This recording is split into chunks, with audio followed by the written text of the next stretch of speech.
सुबह अंशुल एक छोटे से गांव में रहता था। उसकी जिंदगी साधारण थी, लेकिन उसके सपने बहुत बड़े थे। वह एक लेखक बनना चाहता था, लेकिन उसके परिवार की आर्थिक स्थिति इतनी मजबूत नहीं थी कि उसे पढ़ाई के लिए शहर भेजा जा सके। अंशुल रोज शाम खेतों में काम करता और रात को टिमटिमाते दिए की रोशनी में लिखता।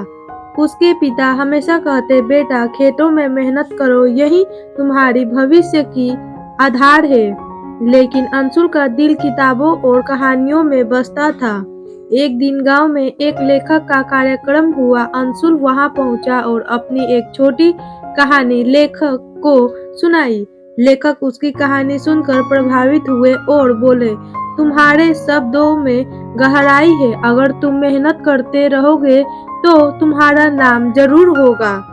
अंशुल ने लेखक की बातों को दिल में बसा लिया। वह सुबह जल्दी उठकर लिखता, दिन में खेतों में काम करता और रात में फिर से पढ़ाई करता। उसके पास ना तो ज्यादा किताबें थी और ना ही ज्यादा साधन, लेकिन उसके पास एक धैर्य निश्चय था।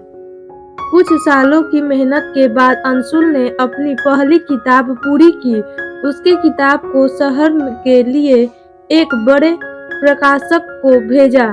कुछ महीनों बाद उसे एक चिट्ठी मिली। उसकी किताब छपने वाली थी। वह खबर पूरे गांव में फैल गई। अंशुल का सपना सच हो चुका था। उसकी किताब ना उसे ना केवल पहचान दिलाई, बल्कि उसके परिवार की आर्थिक स्थिति भी सुधर दी। अब वह गांव के बच्चों को पढ़ाने और अपने सपनों को पूरा करने के लिए प्रेरित करता। अंशुल की कहानी यह सिखाती है कि परिस्थितियां चाहे कैसी भी हो, अगर हमें इरादे मजबूत हो और मेहनत कर ईमानदारी से करे तो सफलता जरूर मिलती है।